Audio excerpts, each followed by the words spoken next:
Well, hi everyone, and welcome to another special edition of VLGA Connect. In conversation today with Victoria's Commissioner for Aboriginal Children and Young People, Justin Mohamed. And we go way back in a sense, don't we, Justin? Hi, and great to see you. Yeah, it's good to see you, Chris, once again. Yeah, we do go back a long way.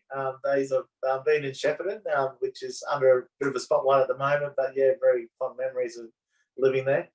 Sure is. We were just talking before we recorded about, the impact of COVID on a regional city like Shepparton and how there can be some differences to the way it impacts on a metropolitan area because, virtually half the city's in isolation because of the way the exposure sites flow through the town. Yeah, it is. It's a lot different from metropolitan and living regionally, I'm sure many people that are watching this do, but there's certain places that on weekends, especially, that everyone goes to, especially sporting events and, into town or into shopping centres, etc. So it's a bit different. And yeah, thinking about all the people up there, because I know that it's a community which a lot of people float in and out of, and schools, etc. So it's important we get it back on track, and so they can, hopefully get back to some normality, which we're all wishing for. Very true. And of course, you're taking a keen interest in the impact this is having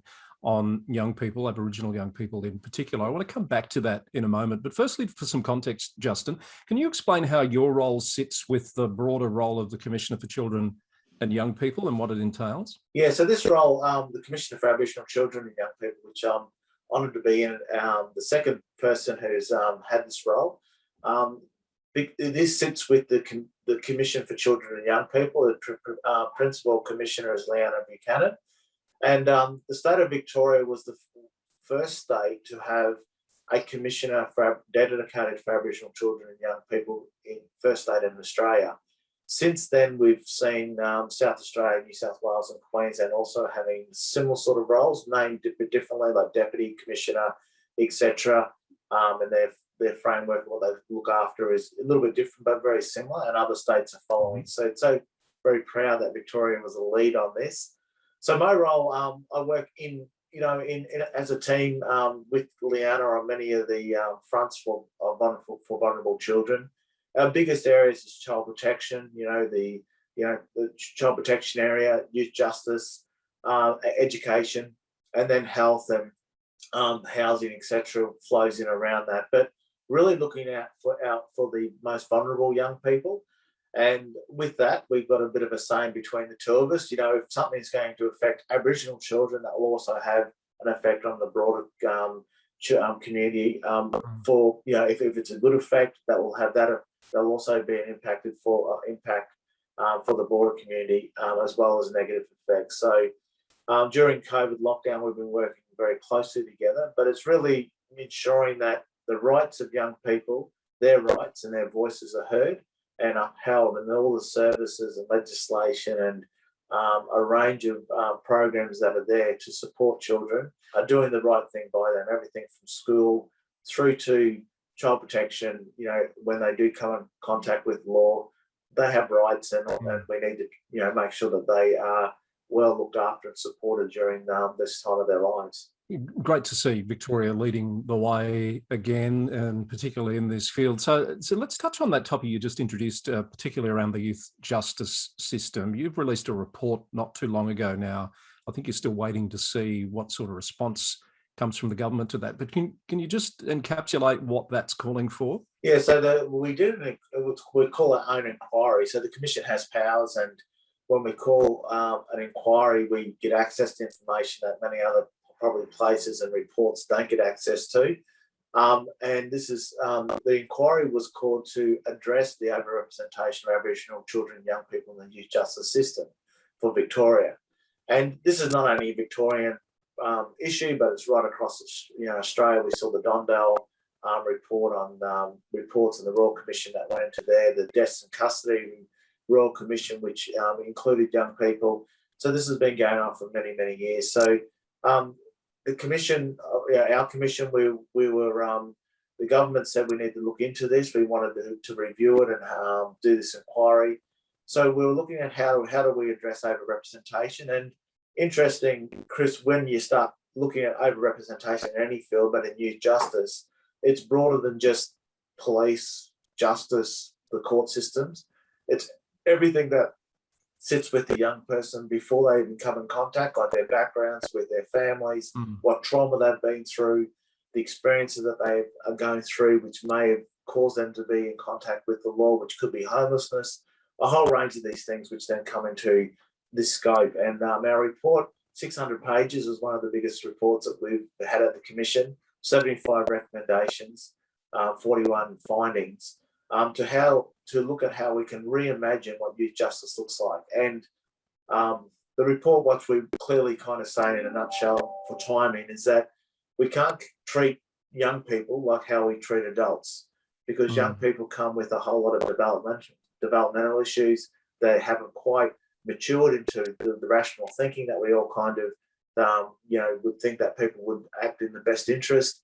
And they've also, many of them that are in the youth justice system have had very traumatic upbringings and experiences that have never been addressed in their physical, emotional, and their connection to their culture. So this report looks at how we can do better in those places, and for a lot of this responsibility not to be left to the justice system, but to be resourced and supported for local communities to be able to be that parent, be that support for the young people, their young people, where they're residing and which they'll probably live in future years.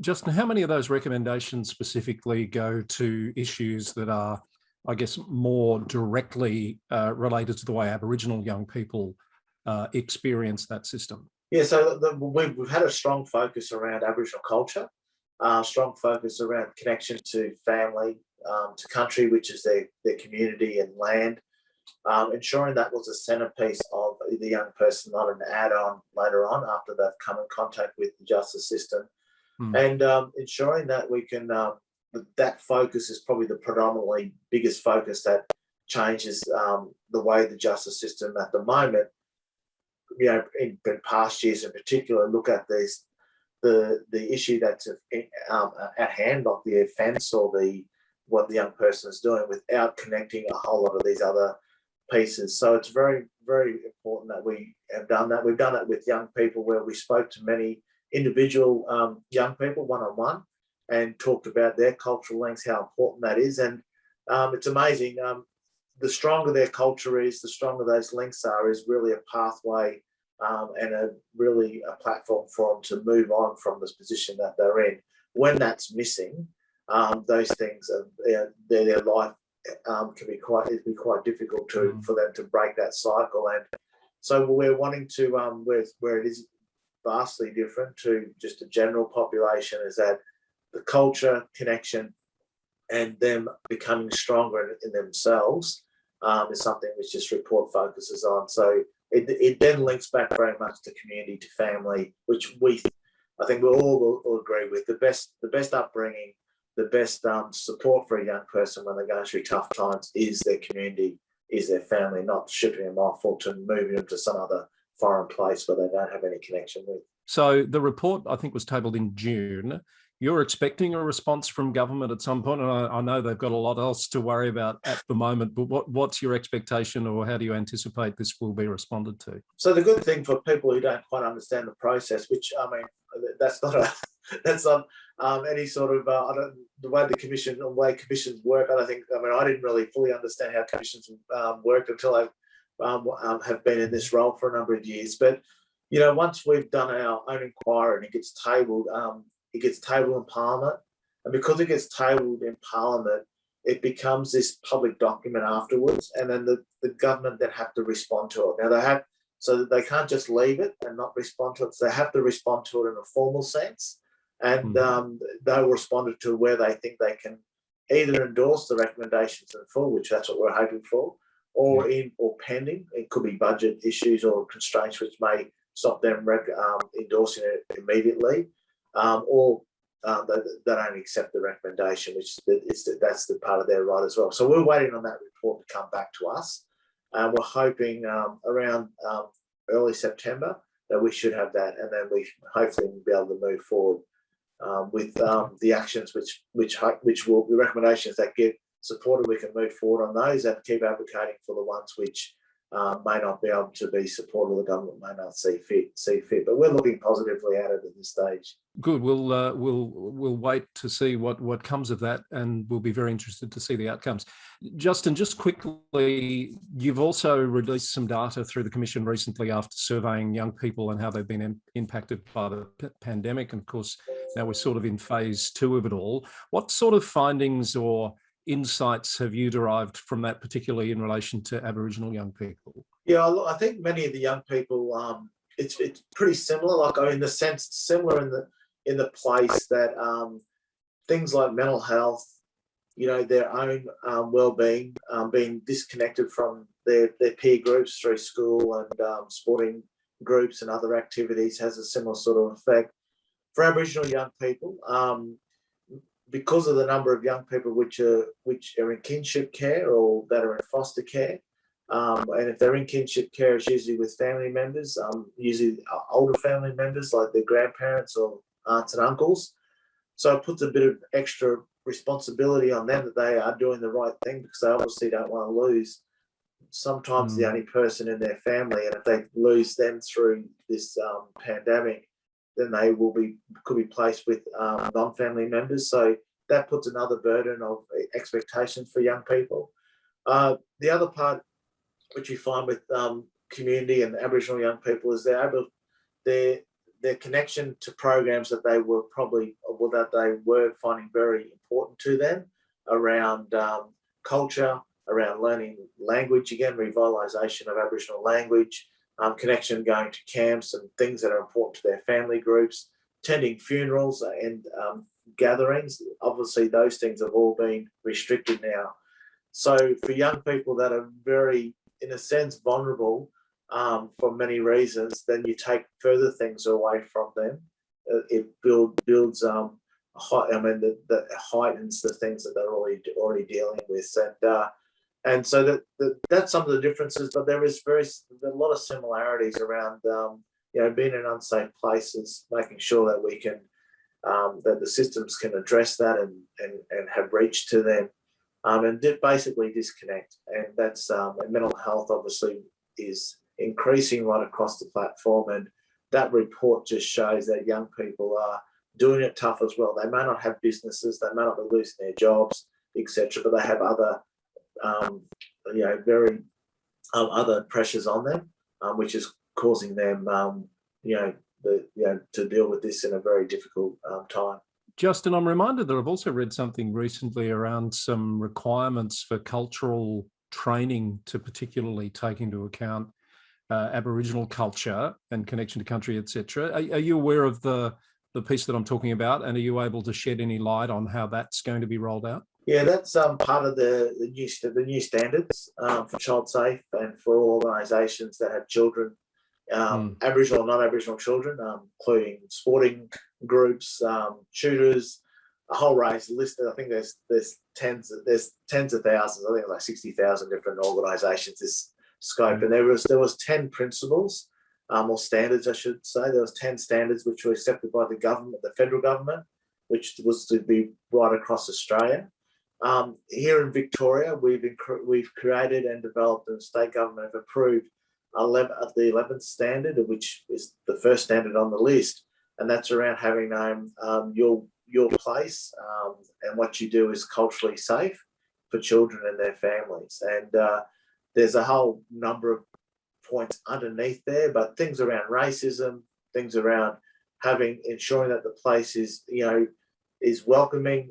Young people can see a reflection of who they are, and that staff and administrators, administration boards, members, etc., volunteers have got an understanding, and there's a responsibility for those organisations to build their cultural safety mechanisms and policies, how to address things when they are offensive or they've been breached, like we have with many other safety requirements in society.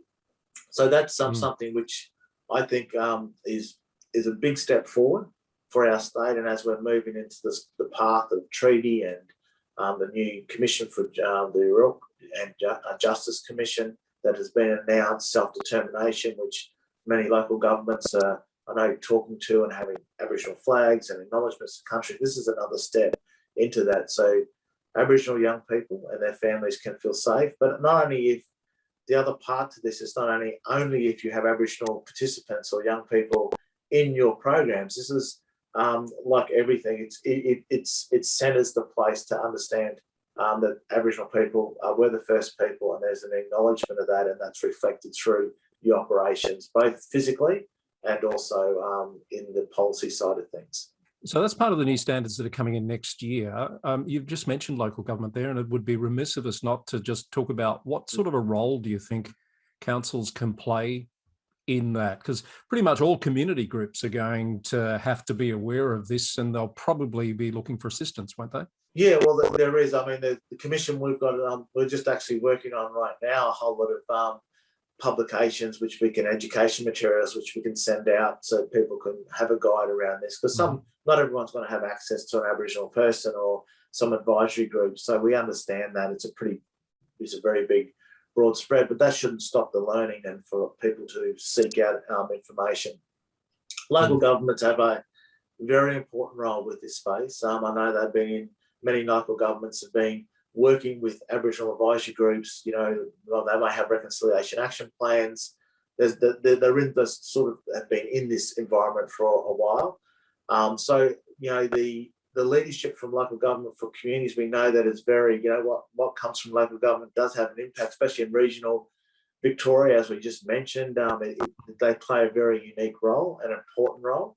And in this place of child safe standards, this is for keeping children safe so we don't have the horrific, you know, inquiries and, you know, years later, these court cases that come up, which we've all, you know, we can all remember, you know, we're all familiar with many of them. And this is about keeping what is best in the best interest and keeping our children safe. And part of this is their cultural safety. So local governments, I think, have got a very important role to build on what they've already been doing. I know many of them have taken some really, good steps in the right direction of working with their local communities to continue that and to spread that message out. So it's not just a local government relationship with the Aboriginal community, but that then spreads out to all the different services and providers that are in that region and under the local government catchment. Well said. Thank you, Justin. There's quite a bit happening. Congratulations to you and the Commission for the work that you are doing. And thank you for taking some time to explain that to us on VLGA Connect today. It's been really good to speak with you. Yeah, thank you. Thanks for the opportunity for listening, and all the best for everyone, because it's a pretty tough time. But the work that local government does, and I think, just builds that hope and support for communities is something that is very valued. So keep up the great work and keep connected to your local Aboriginal communities as well. There's so much to learn and so much value out of that, which I'm sure our people will have their own experiences with. But looking forward to seeing how it all goes and the things that we talked about, hopefully some really good news in the future. Indeed. Thank you. Really appreciate that. Justin Mohamed is the Commissioner for Aboriginal Children and Young People in Victoria and has been our guest today on VLGA Connect.